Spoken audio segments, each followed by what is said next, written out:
तहर धन बढ़ जाओ, पावर घरे बढ़ जाओ, मन मत बढ़ ना तो सोना के लंका रावण कर मन बढ़ल तो समय से पहले मारल गईले। दुर्योधन जो स्वाभिमानी, बाली जो सानी, समय से पहले मारल गईलू। महिषासुर चतुर्भुजी लोग के बस के बहरी के बात हो गई तो माई क्या के उनकर मारे के पड़ गई।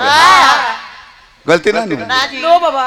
धन बढ़ जाओ, मन मत बढ़। तो हमने के हेजा लंगड़ हेजा खाती बानी जा, तो उससे कमी तो कोनो बाना कोनो। हमने के बॉर्डर पर दौड़ दौड़ गोली नहीं खे मारे के दुश्मन के।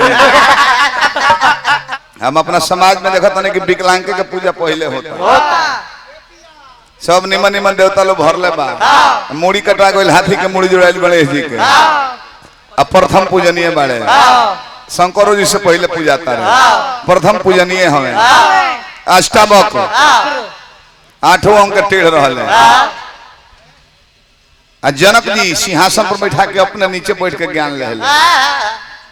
दोनों आके अनहर सूरदास जी जे भी मैट्रिक पढ़ल होई, उनकर पद जरूर पढ़ल होई। तो हमने के हेजा लंगड़ हेजा खाती बानी जा, तो उससे कमी तो कोनो बाना कोनो। हमने के बॉर्डर पर दौड़ दौड़ गोली नहीं खे मारे के दुश्मन के। हेजा हमने के बानी जा अपना बाणी से गीत गावे खाती, अपना शब्द से हंसावे खिलावे खाती, प्रसंग गावे के चाहिए। तो उहे न बानी जा हमने सुन ले बानी बाबा।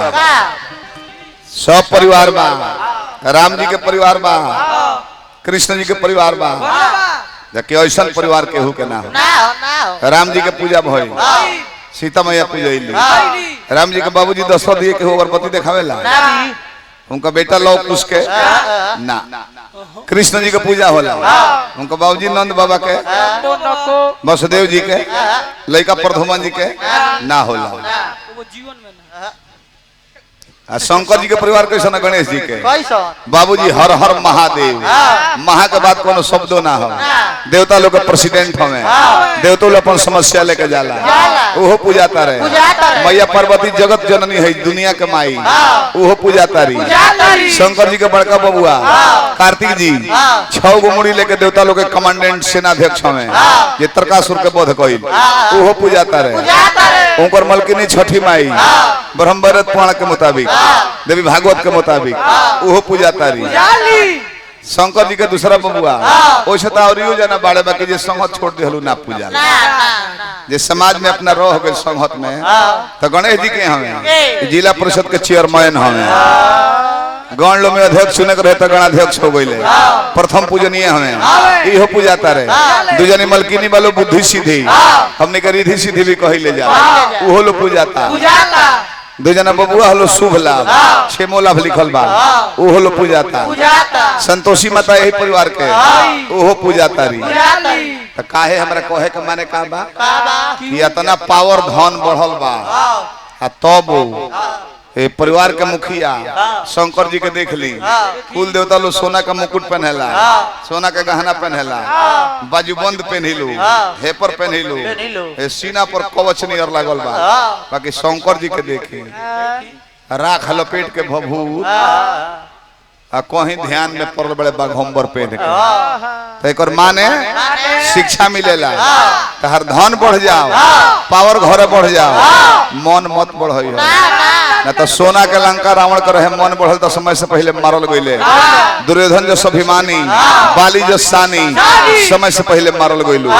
महिषासुर चतुर्भुजी लोग के बस के बहरी के बात हो गई तो माई क्या के उनकर मारे के पड़ गई। गलती ना नो बाबा। धन बढ़ जाओ, मन मत बढ़िया। हमनी के 3 भाई मालूम, एक भाई एसपी हो रहा भाई घर में ना तो 3-4 घर में रहा। एक भाई एसपी हो गई, एक भाई डीएसपी, एक भाई कंजूर बड़े घर में माल गुरु करस। तो नौकरी करता दोसर के हुआ, आज उन घरे बा तो बाएं चढ़ा के गांव में घूमता। कौन हरे के खोखल एक फाइट में बे सिर फेंक के ठीक कर दे। हवा बहले रहता, अब कोनो कमी रह गइल बा। मौका पड़ला पर आदमी इतना गोली चलवा दी कि गांव वाला खोखा बेच के राजा हो जाए बोले।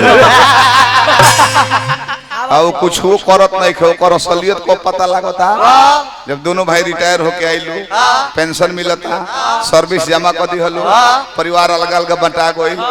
तो जन हवा गांव में बहले रहत तो दौरी में गेहूं लेके जाता किराना दुकान पर, बबुआ तनी आलू दे दी हो। सुरतियो दे दी दुकानदारों कहता का अब हवा नहीं खो बन हो तो कहता चुप रहो दोनों के दोनों भाई हद बेमानी के लिए हम आलू पर दुलम बनी रोज मुर्गा के टांग खंगारदार सब